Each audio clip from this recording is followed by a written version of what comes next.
This is the story of Kenneth Randall, M.D. Kenneth Randall is more than a mere character of fiction.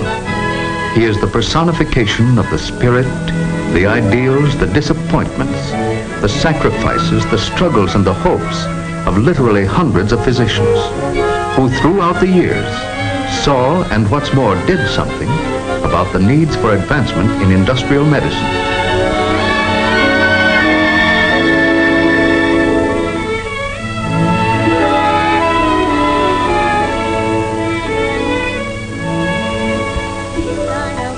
Waterfall and in the evening, da-da-da-dum, da-dum, da-da-dum, da-dum, da-dum.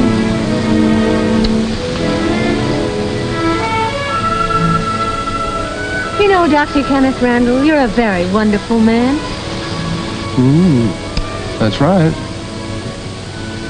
And come to think of it, you're a very, well, to say the least, a very brave young woman, Mrs. Randall. Brave? Why do you say that? Why? Because you married me. Oh, but don't misunderstand. Actually, you have a wonderful catch in me. A brilliant young surgeon, fresh from an exciting career as an underpaid intern. But ready now to conquer the medical world and lay it at your feet. Ah, yes, I can see it all now. A huge banquet. All the prominent medical men in the country gathered to pay honor and tribute to Dr. Kenneth W. Randall, world-renowned, famous for his great contributions to something or other. Of course, you'll be there, too, as my proud little wife. Well, thank you very much for the invitation. I can hear me now, as I stand to accept the tremendous ovation and make my acceptance speech. All that I am, or ever hope to be, I owe to my little wife. Bravo! Bravo!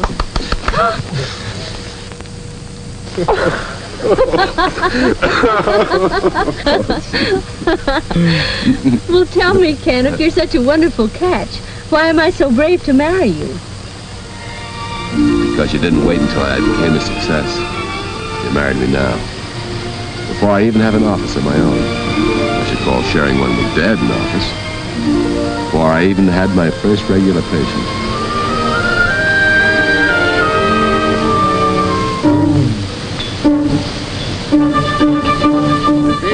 Hurry. I'll take the basket, All right, please. yeah.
Hello?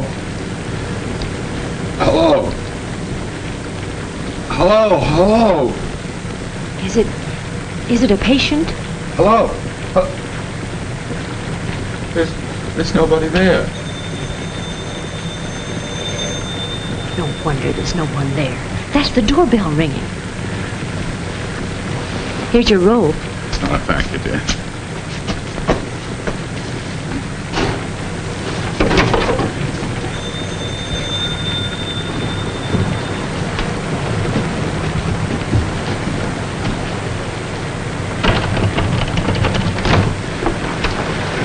Gotta get there. Quick, Doc.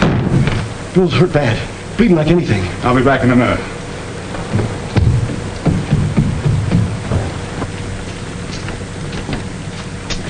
Darling, it was a patient. One of the workmen was hurt over at the mill. Oh, I'll get your clothes.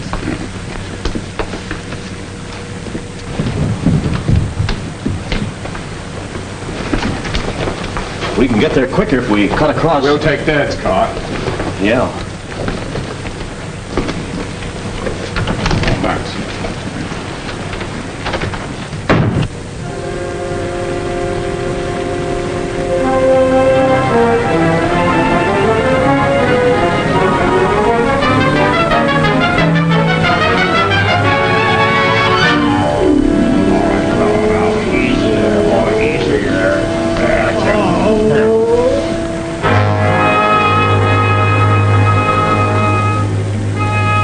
What are you doing there?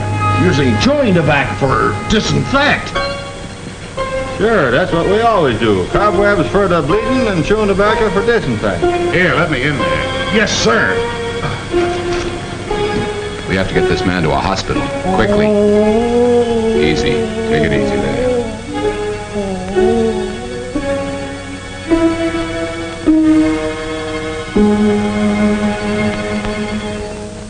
Good morning, Dr. Randall. Good morning, Doctor.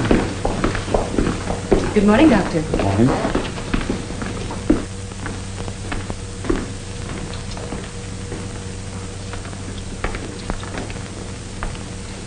This is your chart. Here. Has my son come in yet, Miss Lane? No, he hasn't, Dr. Randall. Oh, here he is now. Good morning, Dad. Good morning, Miss Lane. Good morning. Say, Ken, I looked in on that new patient of yours just now. Fellow from the mill. I hope you don't mind. Gosh, no, Dad. What'd you think about him? Looks like he'll be all right. Husky fellow. You did a fine job.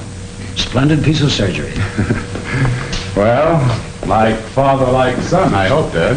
That'll take years of hard work. By the way, you'd better accustom yourself to addressing me as doctor, especially around the hospital. I'll do the same. Very well, Dad. Doctor. Excuse me, Dr. Monroe left this for you to look at before you leave. Thank you.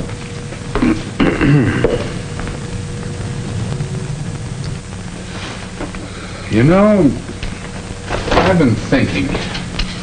They have quite a number of accidents over there at the mill. I remember as a kid, you were always treating somebody from there, fixing a broken arm or something. Yes, my fees from that mill alone probably put you through medical school. I've been wondering if something couldn't be done about that. The accidents at the mill, I mean. It seems to me that... Well, I doubt if anything can be done about it. There are always accidents, especially in a mill.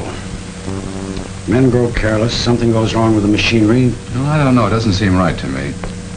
Isn't it part of a doctor's job to do everything he can to prevent accidents and sickness as well as to cure them? Of course, but within reason. You can't close every mill and factory in town. Now, you just concentrate on being a good surgeon and don't worry about anything else. Dr. Randall, they're waiting for you in the operating room. Thank you. Oh, by the way, tell Martha I'll be dropping in for dinner tonight.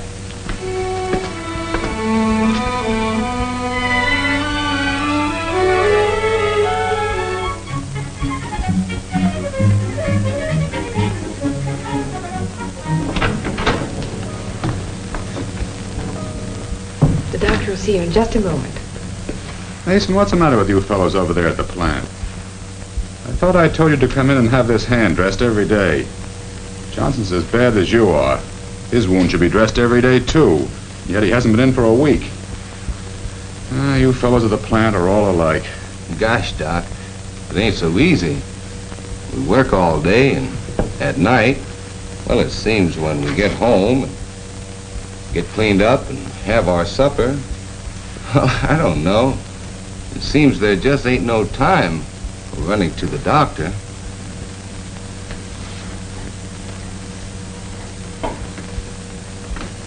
I have an idea. What time do you fellows quit for lunch? About 11:30. Perhaps if you men can't find the time, maybe I can. How would it be if I came over to the plant tomorrow at 11:30? Gee, do you think you could do that, Doc? Gosh, if you can come over to the plant, that'll help things out a lot. All right.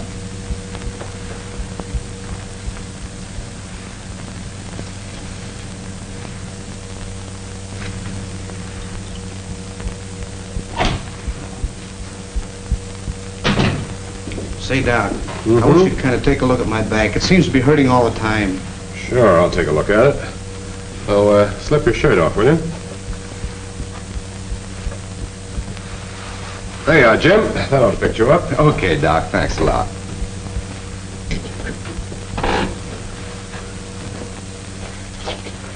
Well, that's it. Now, let's see. Where does it hurt? Here? Ah, hurt you there, huh? Do you do much lifting, Judd? Most all the time, Doc. You'd think I'd be used to it, wouldn't you? How long has your back been hurting you? Oh, for several months, off and on. But lately, it's been hurting most of the time. Well, how about getting transferred to some other kind of job? A job where you wouldn't have to do any lifting. Why, I've had lifting jobs all the time. Well, if you keep on lifting, Judd, that pain in your back's going to get worse. You'll be laid up, maybe for a long time. Now, my advice is go see your family doctor as soon as you're through work this afternoon. Get him to give your back a thorough examination and see what he advises you to do. Well, all right if you say so, but I thought maybe you could give me something to rub in and take the pain away. That wouldn't do any good, Judd. Now, don't put off seeing your doctor. Go see him as soon as you're through work today. Will you? Well, all right if you say so. Got a little cut in my arm, Doc. Did it this morning. As long as you're going to be around here, I thought maybe you'd take a look at it. Mm-hmm. It ain't much. Yep. This morning, huh? Well, let's see here. Did you dress this yourself? Yeah. I see. Sit down here, Bill.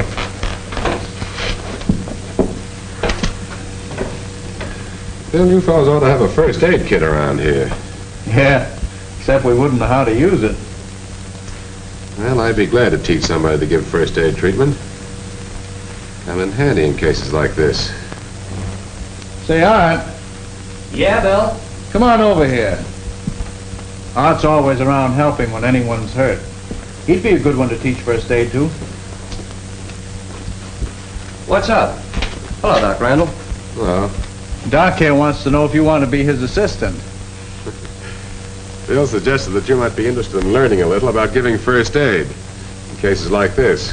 Yeah, that'd be all right. Well, fine. I'll leave some iodine, some bandages, and a few,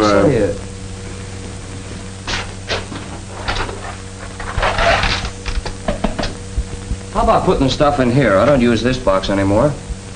Yes, they'll make quite a medical department. Yes, quite a medical department. One morning, about 3 weeks later, Dr. Randall Sr. was reading a newspaper. What he saw didn't exactly please him. Say, Ken. Oh, hello, Martha. Kenneth, listen to this. Worker threatened suit for alleged back injuries. Decision to sue based on diagnosis of Dr. Kenneth Randall. Well, I hope you realize a thing like that can cost us every good patient we have. I've spent years trying to build up a dignified and successful practice, and then you come along and get yourself mixed up in a thing like this. Son, I wish you hadn't done it. But, Dad, what would you have me do? I suggested he see his own doctor and take his advice. Anything wrong with that? What I mean is, you should have stayed away from the factory in the first place. And, Kenneth, I'm going to seriously suggest that from now on, you do your practicing in this office. Or the hospital surgery. That's your #1 responsibility. And stay away from factories. That's not the life for you. Martha, I'll drop in for dinner tonight. Oh, fine. Martha, I've always felt that for a man to be a success in his own eyes, he's got to be more than just a competent member of his profession. I don't quite see what you're getting at. Well, I mean, to be really successful, or maybe I should say worthy, a carpenter, a tool maker, engineer, preacher, or a doctor should contribute something to the advancement of human progress through his profession. Maybe it's just finding new ways to make something better or cheaper. Maybe it's fighting and working unselfishly for a just cause. Ken, you sound just like a high school valedictorian. Well, maybe so, but I mean it. And as far as I'm concerned, I'm beginning to think that my job is doing something for the advancement of a new kind of medical practice. New? In what way? Well, new from the point of view of a doctor working to cut down sickness and accidents in the town's factories and mills. Yes, I suppose you could call it the practice of industrial medicine. But Ken, you know what your father will say. What's more important, Martha? What do you say? All that I am, or ever hope to be, I owe to my wife. In that case, I'd better do all I can to help in whatever job you undertake. How are you going to go about it? Well, right now, I don't know.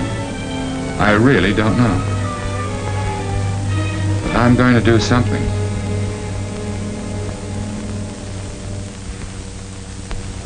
Doctor, Mr. Gregg and I have been talking over the idea of your coming into the plant for a regular period each day. I must say, the idea of a doctor in a factory seems quite unusual to me, to say the least. Sit down, Doctor. No, gentlemen, there's nothing new about a doctor in industry, and I've been interested in the idea for some time. So when you said you wanted to see me, I came right over.